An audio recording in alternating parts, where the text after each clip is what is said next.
Obrigada, Lia. Agora eu chamo para compor a mesa o Paulo Sérgio Duarte.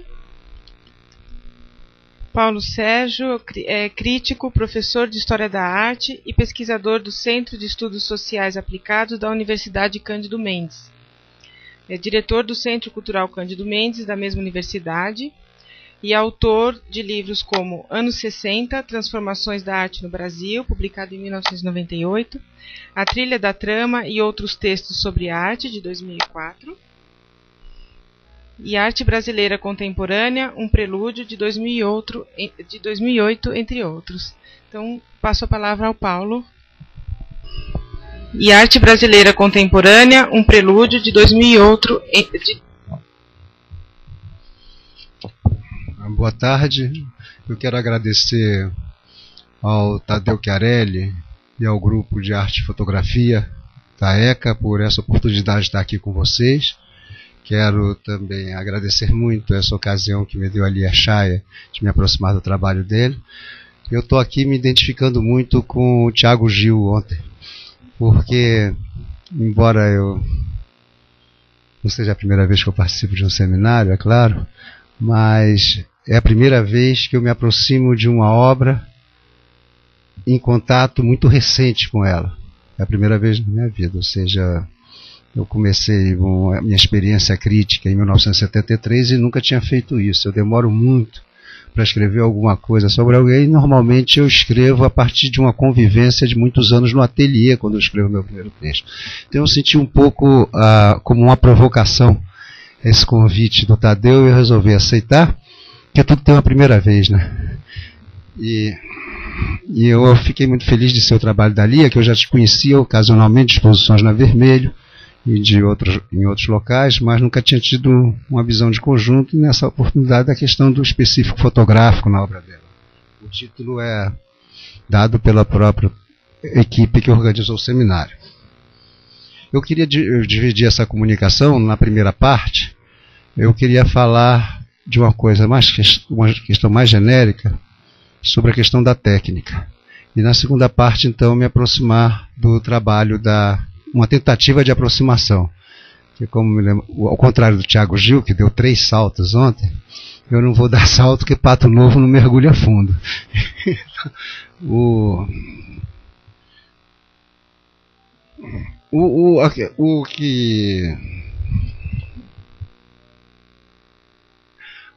O que nós temos ainda, e que eu notei inclusive na fala ontem, diversas pessoas, mas particularmente do próprio Thiago, que eu gostei muito da fala dele, existe ainda, de uma forma arraigada, uma visão instrumental da técnica.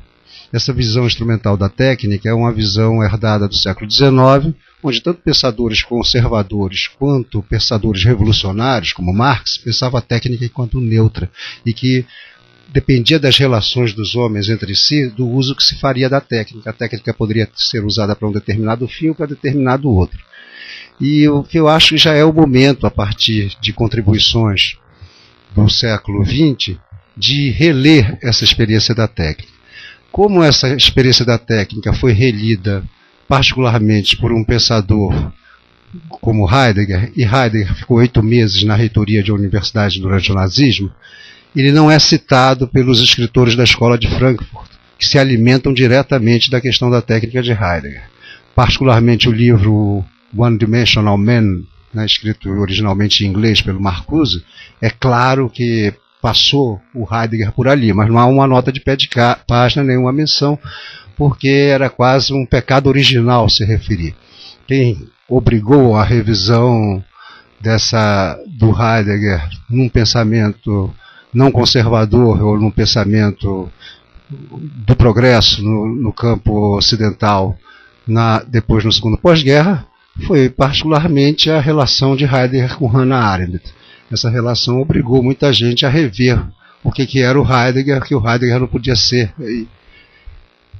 pastelado. Esse tipo de preconceito é muito comum e eu só muito recentemente fui conseguir ouvir a música de Richard Strauss. Também não escutava Richard Strauss. Eu bani do meu ouvido, da minha escuta, do meu repertório, a música de Richard Strauss por ele ter sido o chefe da música no Terceiro Reich, né, até um certo tempo. Depois eu vi que era uma bobagem minha, e é um grande músico e tem muita contribuição a dar. Agora, a visão instrumental da técnica, parece, o artista sabe que a técnica não é neutra. O artista, quando decide entre uma coisa e outra, ele sabe que a técnica vai ser parceira na linguagem que ele vai constituir. Quando um artista decide se vai usar uma aquarela ou um óleo, ele sabe muito bem que isso não é neutro. Que a aquarela vai entrar na fatura do seu trabalho de uma forma que é evidentemente ativa, participa ativamente da estrutura. E o óleo de outra maneira. O dicionário corrobora muito essa visão instrumental da técnica. E essa visão instrumental da técnica parece que no Ocidente se impregnou a partir da tradução de Aristóteles no século XIII. Aristóteles estava banido do Ocidente, da Europa, no sentido de Ocidente, Latino, Roma, Oriente e Grécia. Né? No Ocidente europeu estava banido por razões religiosas, e a Igreja, embora já traduzido para o hebraico e para o árabe, a obra de Aristóteles, ela só era mantida em grego para que poucos tivessem acesso a essa obra até a metade do século XIII. Na metade do século XIII ela começa a ser traduzida para o latino, e essa tradução do latino, que proibiu, mesmo durante a segunda metade do século XIII, a tradução da física, a física foi obrigada a ser mantida somente em grego, nessa tradução e na leitura tomista de Aristóteles, passa a visão daquelas 4 causas aristotélicas, e que passa, a partir da leitura das 4 causas aristotélicas, a visão instrumental da técnica, que o Ocidente herda desde então. Então, nós temos aí alguns exemplos claros de que a técnica não é neutra, né, no caso da pintura, e que ela é uma parceira efetiva, não somente por causa da fatura do artista, mas é o proceder técnica aqui entendida enquanto procedimento, e não naquela contaminação metonímica como o material que é utilizado. Né?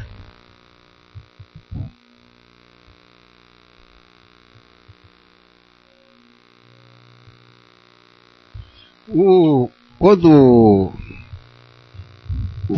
a fotografia é inventada, um fruto direto da civilização mecânica, né, da Revolução Industrial, a fotografia entra com o seu vigor específico. Ou seja, esse vigor específico vai dialogar intensamente com a arte. Ela já é uma presença artística desde o seu nascimento.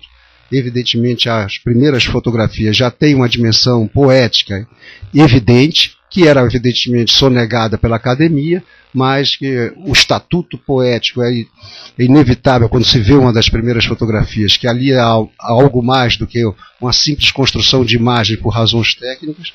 Há toda uma percepção do sujeito fotógrafo impregnando a utilização daquela técnica. E a consciência dos artistas do século XIX era muito aguda dessa diferença, dessa colaboração e dessa nova parceria. E não é por acaso que todos sabem, todo mundo sabe que a primeira exposição impressionista, em 1874, foi realizada no ateliê do Nadar. Né? Isso não é um acidente.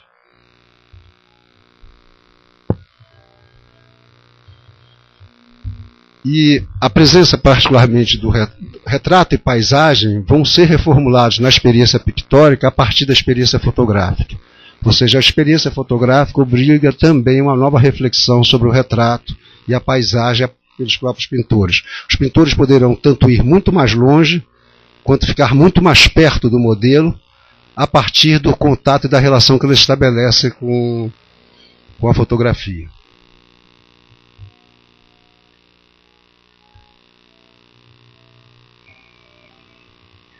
Uma obra que nos passa essa especificidade do fotográfico com muita clareza é a Pequena História da Fotografia, já citada ontem, do Walter Benjamin, que dá com muita consciência esse específico fotográfico. E esse específico fotográfico é a forma, o vigor específico da participação da fotografia na estrutura de uma obra. Ela é inerente à fotografia, aquelas características, aquelas qualidades que o Walter Benjamin examina, inclusive levantando as questões do progresso tecnológico, não técnico, progresso tecnológico da questão das emoções sensíveis e da possibilidade do instantâneo a partir da velocidade de obturação e da velocidade da emoção, aumentando a sua sensibilidade. E isso daí vai configurando na fotografia, que a gente, vamos dizer assim, de suporte químico, em oposição às atuais de suporte digital, configura uma especificidade fotográfica muito forte, que a gente tem aí no Legret, muito claro, né, na Grande Onda. Foi uma fotografia muito divulgada no século XIX, muito importante para a pintura, e muito tematizada e revista por diferentes pintores. Esse é Onda Quebrando igualmente. E aqui nós temos, então, também já chegamos a essa altura do seminário, é difícil tocar em algum assunto que não tenha sido tocado. Hoje mesmo falou-se da relação entre a fotografia, a arte e ciência na questão fotográfica. Evidentemente que essas fotografias foram feitas com finalidades científicas e que depois são recuperadas e adquirem um estatuto diferente e no diálogo intenso de certos pintores, de certos artistas com as fotografias da decomposição de corpos em movimento.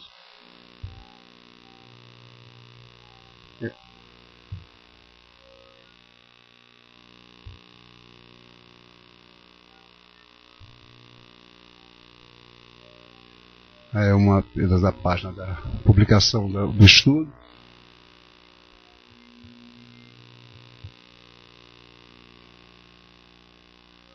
A partir do estudo fotográfico, ele recompõe tridimensionalmente o movimento dos pássaros e constrói um taumatrópio que permite você, girando o taumatrópio, observar o movimento contínuo das imagens. Aí já é o Muybridge.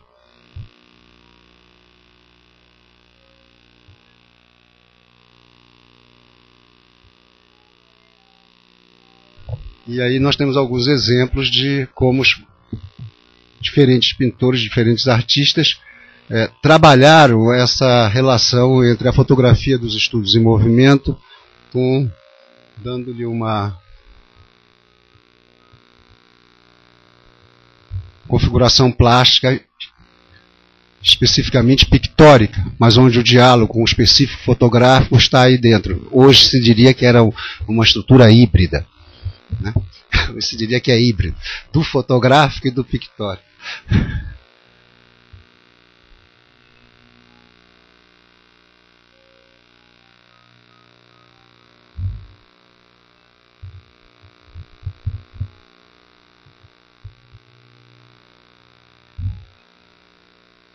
E aqui temos um caso onde o fotográfico, a documentação fotográfica de um procedimento de pintura levou a uma espécie de demonstração de um conceito num debate teórico do final dos anos 40 e do início dos anos 50 entre Clement Greenberg e Harold Rosenberg, né?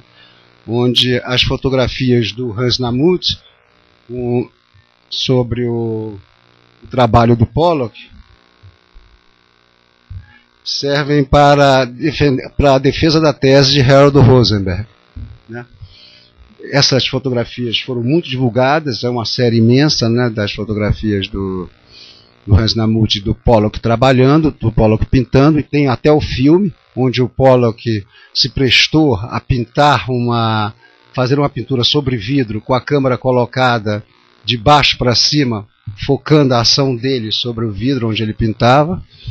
E isso daí tem um debate teórico que é interessantíssimo para quem está estudando a arte do segundo pós-guerra e sobretudo a grande arte americana do expressionismo abstrato, que é o debate entre Clement Greenberg, que sustenta evidentemente a autonomia da obra na sua forma final, e o Harold Rosenberg, que desloca também uma importância estética nos procedimentos e vai chamar isso de action painting, ou seja, o procedimento do ato de pintar é tão importante quanto o resultado final.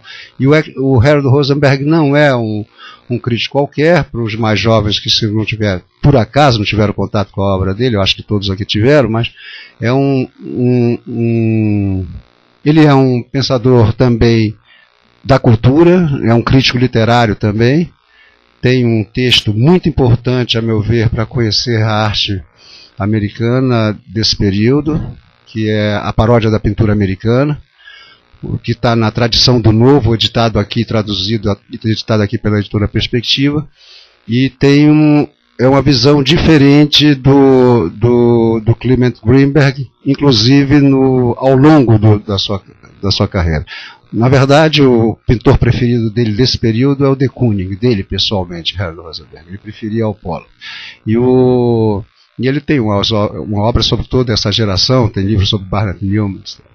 Mas aí é interessante ver que essas fotografias do Hans Namuth serviram muito como demonstração, como um CQD, como eu queria demonstrar, para o Harold Rosenberg.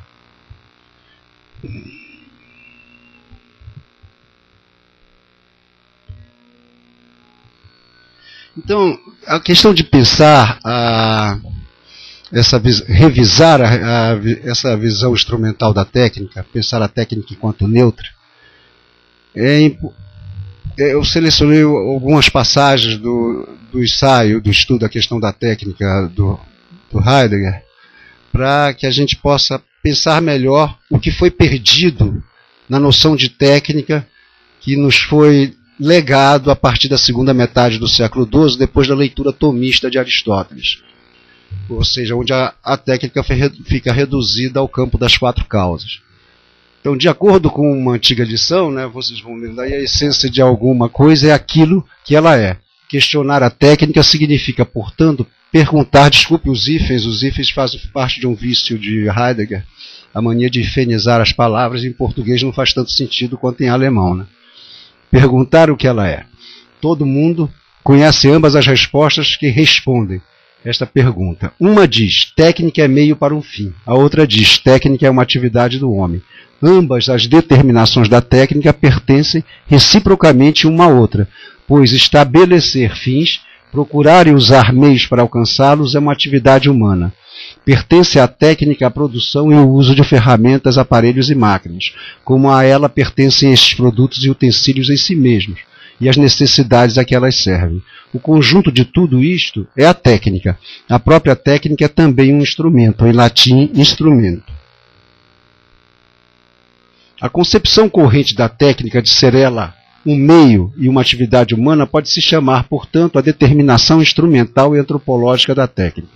Embora correta, a determinação instrumental da técnica não nos mostra a sua essência. O que é a essência da técnica? O que a essência da técnica tem a ver com desencobrimento? Resposta, tudo. Pois é no desencobrimento que se funda toda a produção. A técnica não é, portanto, um simples meio. A técnica é uma forma de desencobrimento. Levando isso em conta, abre-se diante de nós todo um outro âmbito para a essência da técnica. Trata-se do âmbito do desencobrimento, isto é, da verdade. Esta perspectiva nos traz estranheza, e o dever fazer, e o deve fazer no maior tempo possível, de maneira tão impressionante que finalmente levemos a sério uma simples pergunta, a pergunta do que nos diz a palavra técnica. É uma palavra proveniente do grego e diz o que pertence a terriné. Devemos considerar duas coisas com relação ao sentido desta palavra. De um lado, terriné não constitui apenas a palavra do fazer na habilidade artesanal, mas também do fazer na grande arte e das belas artes. A terriné pertence à produção, à poiesis, é portanto algo poético. De outro lado, o que vale considerar ainda, a propósito da palavra terriné, é de maior peso. Terriné ocorre desde cedo até o tempo de Platão, juntamente com a palavra epistemê. Ambas são palavras para o conhecimento, em seu sentido mais amplo. Dizem ser versado em alguma coisa, dizem entender do assunto. O conhecimento provoca abertura. Abrindo o conhecimento é um desencobrimento. Numa meditação especial, Aristóteles distingue epistemê de terriné, e justamente no tocante àquilo que é o modo em que ambas desencobrem. A terriné é uma forma de verdade. Ela desencobre o que não se produz a si mesmo e ainda não se dá e propõe, podendo assim apresentar-se e sair, ora num ora em outro perfil. O que é a técnica moderna? Também ela é um desencobrimento. Somente quando se perceber este traço fundamental é que se mostra a novidade e o novo da técnica moderna. O desencobrimento que rege a técnica moderna é uma exploração que impõe à natureza a pretensão de fornecer energia, capaz de, como tal, ser beneficiada e armazenada. Em contrapartida, uma região se desenvolve na exploração de fornecer carvão e minérios. O subsolo passa a se desencobrir como reservatório de carvão, o chão como jazidas de minério. Era diferente o campo que o camponês outrora lavrava, quando lavrar ainda significava cuidar e tratar. O trabalho camponês não provoca e desafia um solo agrícola. Quem realiza a exploração que desencobre o chamado real como disponibilidade? Evidentemente, o homem.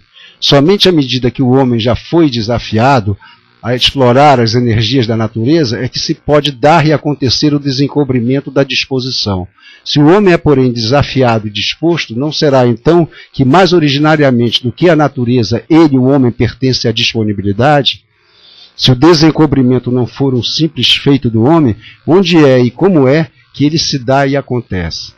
Não carece procurar muito longe, basta perceber, sem preconceitos, o apelo que já sempre reivindica o homem de maneira tão decisiva. E somente neste apelo ele pode vir a ser homem.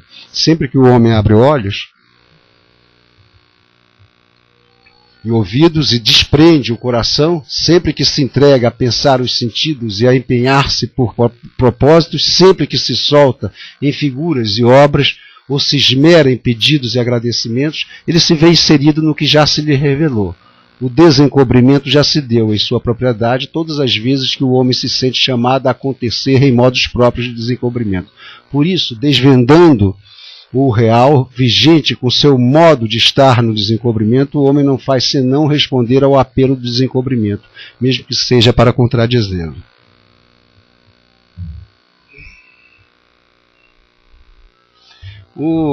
Essas passagens que eu selecionei da questão da técnica, a meu ver, são importantes porque associam a técnica agora à produção e ao conhecimento, né? E à poiesis, a poética. Então a técnica perde a visão que nós herdamos, né? A técnica perde a visão muito estreita e limitada, sem dúvida justa, que cumpre uma função até hoje no raciocínio, mas a técnica não é somente instrumento para alcançar determinados fins. Sobretudo, quando, a meu ver, aí eu de novo quero conversar com o Tiago aqui, quando as coisas não são simples entes, mas tem nela investido uma parcela do ser, e por isso nós denominamos obra de arte, não uma coisa qualquer, nós designamos certos objetos e os diferenciamos para dizer isto é arte, isto não é arte, digamos assim, até bem pouco tempo será possível, pelo menos até o início do século XX. Essa possibilidade de designar isto é arte, isto não é arte, né, implicava que nesses objetos o ente não dá conta do recado. Há algo do ser que se faz presente. E o que se faz presente no ser que é arte é exatamente o enunciado da falta do ser que o faz, enquanto ser que é coisa, que não é somente coisa, mas ser também. Ou seja, a arte nos aponta para sempre o que falta no humano por precisar de uma coisa que seja parte dele, mas ao mesmo tempo não se reduz a simples coisa, mas porque tem parte do humano na estruturação de uma linguagem. Então, essa possibilidade de pensar dessa outra maneira técnica nos conduz à possibilidade de pensar não somente a pintura a óleo, não somente a gravura mental, não somente a estilogravura, mas pensar também esses novos mídias, sobretudo a fotografia, tão intensamente utilizada na arte contemporânea, mas por que não também o vídeo e o computador. Cada um desses aparentemente entes neutros, instrumentos neutros, segundo a visão instrumental da técnica, vai participar ativamente da estrutura e, com seu vigor específico, determinar e ser parceiro do artista no resultado final. Se o artista é inconsciente disso e pensa que está manipulando aquele ente, aquela coisa, aquele objeto, aquele instrumento da técnica, ele pode cair num sério erro e ser dominado e possuído pela técnica. Se há o interesse não é de dominar a técnica, ao contrário do que se repete constantemente, fulano tem um amplo domínio da técnica, mas estabelecer com a técnica um diálogo onde reconhece o seu vigor específico e estabelece um regime de parceria com a técnica, onde sabe que não vai dominá-la nunca, porque ela, já sendo coisa que não é um simples instrumento, tem seu vigor específico e participa ativamente da estrutura que a compõe. Então isso é uma visão diferente da técnica enquanto um instrumento neutro a ser manipulado e dominado pelo homem, porque a gente passa a ver também que as consequências em outras escalas é mais fácil de exemplificar. Quando se decide por uma hidroelétrica, as consequências são umas. Quando se decide por uma usina de energia nuclear, as consequências são outras. Não vai se pensar que a usina nuclear, uma vez instalada e funcionando, não vai determinar por si só as relações que os homens têm que travar entre si para fazer uso dela, a começar pelas normas de segurança, que são muito diferentes. Ou seja, determinadas técnicas trazem em si as relações de seu uso. E essas dirigidas para o olhar, particularmente os tubos de raio catódicos, as atuais telas de LED, telas de LCD, possuem, na seu vigor específico, um campo de olhar que é diferente de uma tela opaca pintada a óleo, evidentemente. Então, esse vigor específico a gente precisa estar atento para dialogar com ele e explorá-lo, sobretudo quando se trata de produção de uma poética, de uma obra de arte. Aqui, ó, eu vou ser muito redundante, aqui é que eu não vou mergulhar fundo mesmo, porque eu espero que seja uma primeira aproximação, eu espero ter a possibilidade de aproximações futuras com o trabalho da Lia Schaia no estado em que ele já se encontra e, sobretudo, no desenvolvimento, porque ela é muito jovem, né? Então, depois dessas observações que eu fiz, mais do que observações, eu queria falar de 3 usos, entre inúmeros outros, da fotografia na arte contemporânea, a partir de exemplos na obra da Lia Schaia. Uma é a questão, que a Lia já expôs amplamente isso, e eu vou usar imagens que ela já utilizou, tá? Uma seria o valor documental da fotografia na arte contemporânea e a transformação do documento em obra de arte. Isso ocorre com muita frequência, a Lia cansou de dar exemplos da sua própria obra. Todos os trabalhos efêmeros dependem da fotografia enquanto documento. Para a documentação, porque o trabalho efêmero desaparece. E muitas vezes a documentação dessas obras adquire um estatuto de obra de arte, não apenas de documento da memória de uma ação, de uma performance, mas estatuto de obra de arte. Inclusive em razão não somente de manipulação de mercado, mas, sobretudo, por causa do específico fotográfico, onde assistir à ação não é a mesma coisa que o resultado fotográfico da ação, como é no caso da Lia, onde há uma absoluta consciência e intencionalidade em muitos desses casos, conforme ela expôs aqui. O segundo uso é a fotografia como matéria-prima stricto sensu, que a gente viu trabalhos onde ela recorta as fotografias, e o terceiro uso seria a fotografia como obra de arte, onde a fotografia ela é já trabalhada para ser uma obra de arte. Nós vimos, esse é um trabalho que desaparece, se não fosse a fotografia ele não teria registro, né? Aí é um documento mesmo, não se trata é a fotografia como documento. Uma boa parte, um segmento importantíssimo da produção de arte contemporânea depende da fotografia como documentação. Sem os arquivos, eles não existem sequer como memória da ação. Todas as performances, inúmeras performances, inúmeras intervenções que são efêmeras, manifestações de grupos, cidades, etc., tudo isso, uma vez sem o registro fotográfico ou videográfico, não existe mais enquanto ação. Passou e acabou, tal qual uma performance teatral, ou de um balé, ou de uma ópera, ou musical do século XIX. Desaparecia. Liszt foi um grande pianista, mas nós sabemos verbalmente isso, não temos nunca a experiência acústica do piano de Liszt, porque não havia possibilidade da gravação. Aqui é importante também salientar essa transformação, porque já que eu citei o Liszt, é muito diferente o registro da experiência acústica do registro da experiência visual. O registro da experiência acústica, até o Adorno reconheceu isso em 1954, com o advento da estereofonia, permite a reconstituição e cada vez melhor das condições da sala de concerto e sua própria residência, a partir de custos cada vez menores e aperfeiçoamentos tecnológicos cada vez maiores das técnicas de reprodução acústica. Enquanto a reprodução visual, quando não é feita através de uma obra de arte feita com o propósito de ser reprodutível, como a fotografia e o cinema, a reprodução de uma obra de arte sempre não é mais a obra, mas uma outra coisa que não é a obra de arte, né? É diferente eu escutar hoje uma música de câmara com um equipamento razoavelmente acessível à classe média internacionais, escutar uma música de câmara, eu tenho a reconstituição. Já o espaço sinfônico mais complexo, vai exigir um investimento maior do equipamento, mas você tem a reconstituição no espaço doméstico das condições de escuta do original na sala de concerto, enquanto você não tem a possibilidade disso no campo visual. A fotografia da Olympia não é a Olympia, né?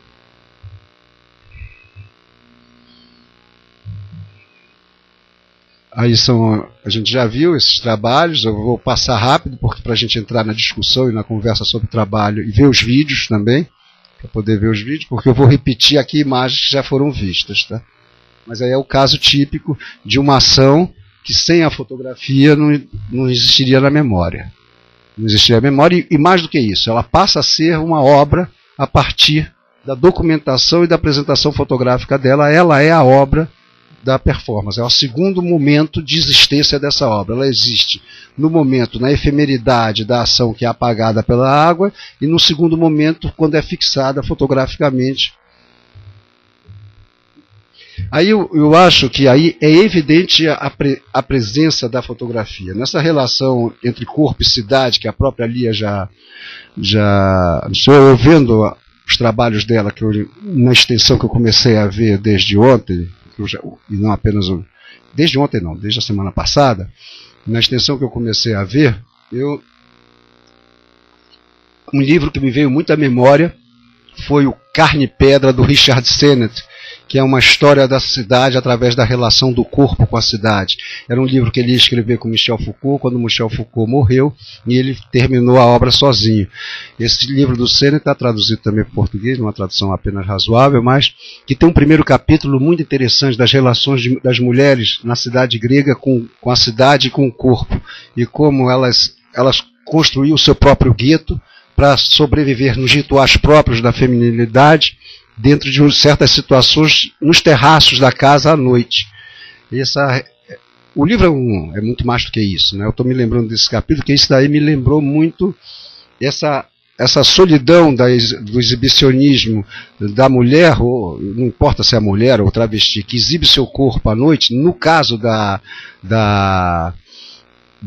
dessa série de 5 fotos da Lia Chaya, o que me surpreendeu, a qualidade como surpreender a solidão do ser que está rebaixado à condição de mercadoria e tem que se exibir para se vender. E essa solidão é muito marcada porque ela elimina qualquer elemento narcisista, que é muito comum o elemento narcisista na fotografia de artista que se auto-expõe nu. Tanto do sexo masculino quanto do sexo feminino, há uma boa dose de narcisismo, e às vezes narcisismo secundário, que é grave, né? Que é grave do ponto de vista psicanalítico, né? A gente sabe que existe um narcisismo primário, que nós precisamos diariamente para nos levantar, tomar banho, nos pentear, etc. Existe um narcisismo secundário, que é aquele onde a libido não vai mais em direção ao objeto, se reinveste em si mesmo, retorna sobre si mesmo e cria uma situação psicótica. Existem manifestações artísticas no campo contemporâneo, sem dimensão estética de valor algum, sem nenhuma possibilidade de emitir uma poética, mas que fazem parte, claramente, de ser submetida a uma psicanálise, porque é um caso analítico e não um caso de arte.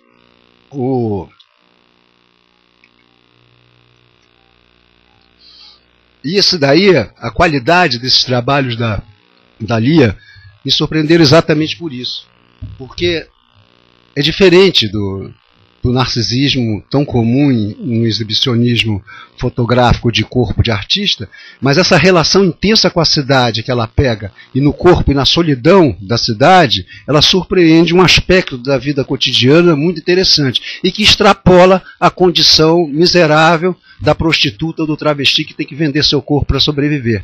extrapola muito, porque diz respeito à condição humana num cotidiano, né, da sociedade falsa, que nos lembrava o Tiago ontem. É uma frase do Adorno, não existe verdadeira vida na falsa. Mas seria um momento de adorniano, quase, essa existência desse indivíduo na solidão da cidade. Aqui é outro caso típico de transformação da documentação da obra em obra de arte. É evidente que essas fotos têm um valor, né, intrínseco como fotografia, independente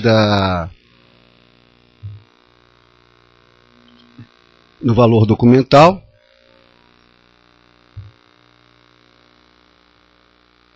Esse já é o caso da interferência, não é apenas o caso da documentação. E aí a fotografia é utilizada como matéria-prima para a construção de uma obra de arte, né? Ou seja, aí a fotografia é manipulada como matéria-prima, mas essa matéria-prima não é neutra, ela participa ativamente, né, nessa memória de um ser vegetal, nas suas estruturas mais elementares e mais básicas, que é o esqueleto. E as topiárias é um comentário que ela já apresentou aqui, né, aos jardins franceses, depois da sua passagem com a sua visita a Versailles, com toda certeza. Evidentemente as topiárias impressionam, e impressionam muito mais depois daquele filme do Menino com Mãos de Tesoura. Que era aí um comentário, né, porque tá comentando, a topiária está comentando o que era uma arte, ou seja, o paisagismo e a arte de cortar as plantas, sobretudo no século XVIII francês, era respeitadíssimo. O estatuto desse cara junto à corte era enorme, não era um estatuto qualquer, tinha o estatuto de qualquer outro artista, não era um mestre jardineiro, um artesão apenas, não. Ele tinha um estatuto muito elevado no reconhecimento da arte dele, no século XVIII. E ela transporta dessa maneira já enrijecida, né, congelada, né, a memória de algo que não pode mais se realizar na situação urbana contemporânea.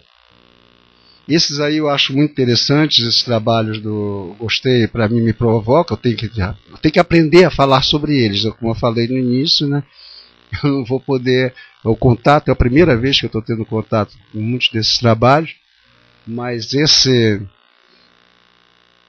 endurecimento da cidade, né, provocado materialmente, visivelmente pela camada de cimento sobre a fotografia e, sobretudo, a perda de identidade dos edifícios, onde só fica o horizonte, onde os edifícios são o mesmo, em qualquer momento deles variando apenas o perfil, eu acho que também merece uma reflexão numa instância mais elevada que um mero comentário formal. Ou seja, que cidade é essa onde o anonimato, não bastasse o anonimato dos seres na rua, provoca também e projeta na própria arquitetura a possibilidade de vê-la como tudo igual.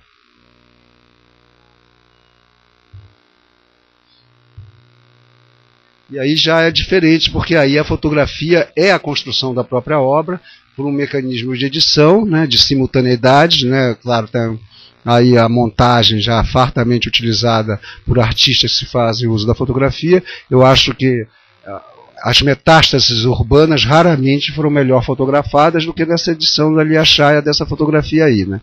Nós não temos mais nem polis, né, nem urbes, o que nós temos são metástases, e essas metástases se configuram com essa acumulação de células, né, desordenadas, e que ela retrata de uma maneira muito melhor na edição dela do que como nós observamos na paisagem no cotidiano. Era isso, depois vamos ver os vídeos e vamos conversar.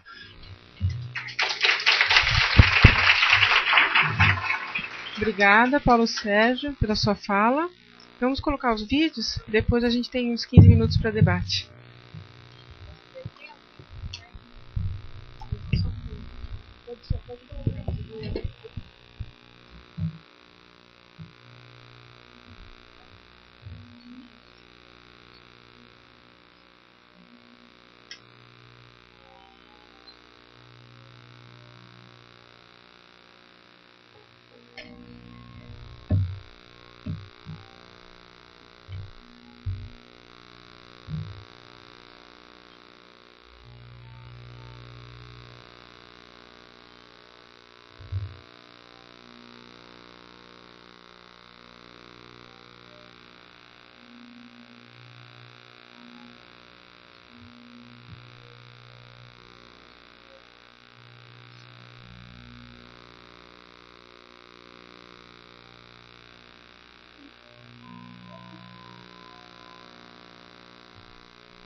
Esse vídeo ele tem 18 minutos, então é só trecho, né? Eu vou passar já.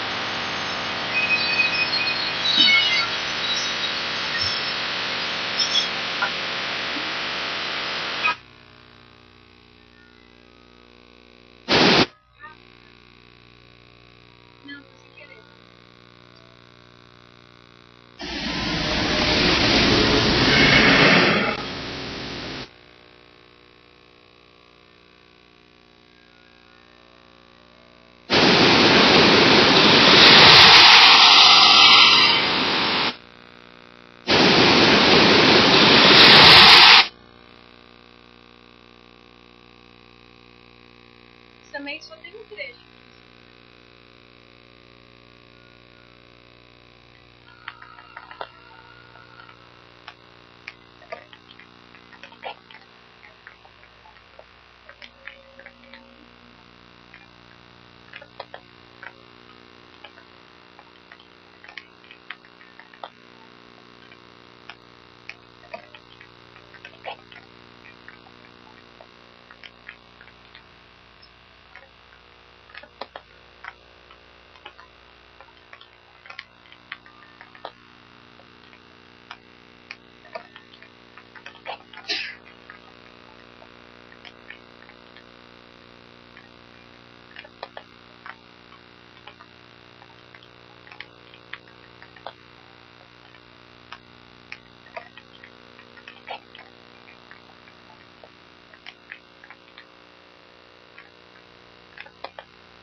Nós vamos passar para os debates. Eu chamo novamente o Paulo e a Lia para compor a mesa.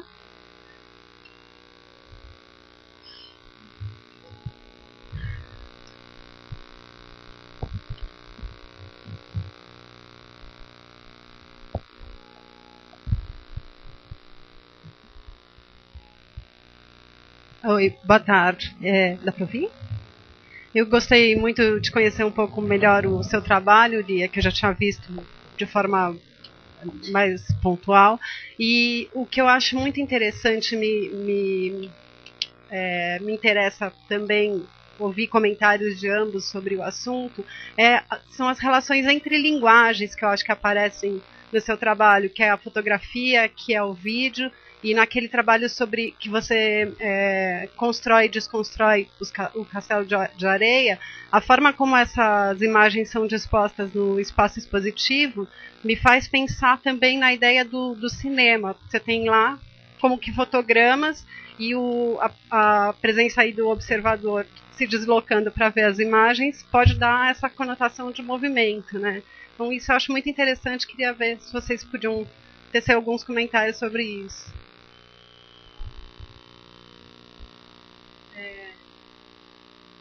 Eu também é comentário mesmo, porque até hoje eu fico pensando nessas relações entre as linguagens mesmo, porque acontece, né? Por que eu faço isso? Como acontece? E também não é uma tentativa de forçar, né, para acontecer.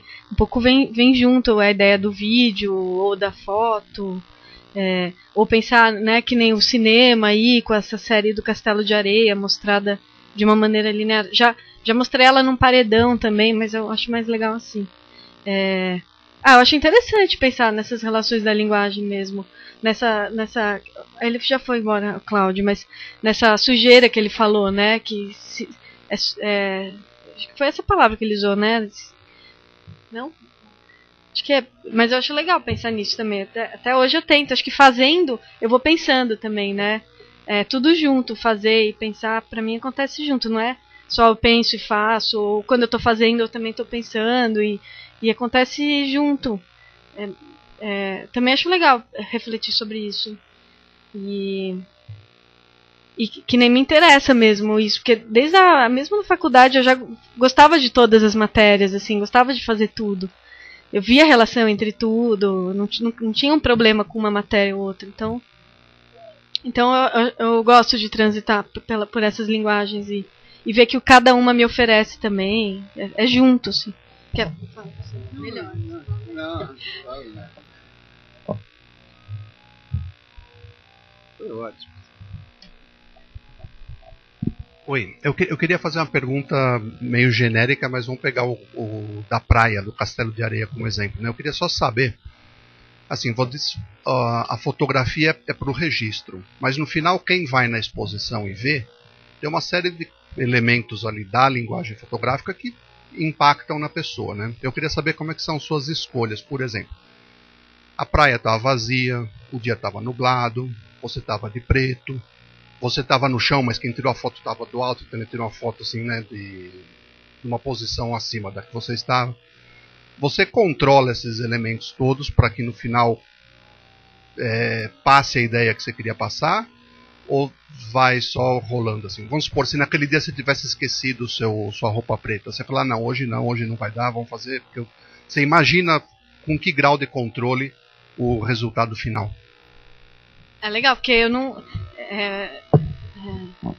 Não, tem escolha. É que nem a Flávia que fotografou isso, ela circulou. Na verdade, tem várias fotos. Tem umas que ela tá mais para baixo, tem umas que ela tá mais afastada, com close. E eu não tenho muito controle. Eu não gosto de ter muito controle. Senão eu fico louca, não aguento. E depois eu edito. Inclusive, tem uma situação engraçada nesse do Castelo de Areia, que eu fiquei em dúvida se eu colocava ou não. Eu tava lá fazendo, e aí passou um monte de carruagem de cavalo. E eu saí no meio do castelo e falei, é o castelo. E ela foi fotografando toda a sequência, mas eu editei, que eu queria mais, não queria colocar isso, mas daí, sim, aqui no horizonte, que eu pinto de cinza, eu queria um dia cinza, não queria um dia ensolarado e um céu azul mesmo. Mas se eu esqueço a roupa ali também não tem problema, a ideia era ser mais neutro, mas eu não gosto de ter o controle total, nem consigo. Acho legal surpresas, que nem essa dos cavalos.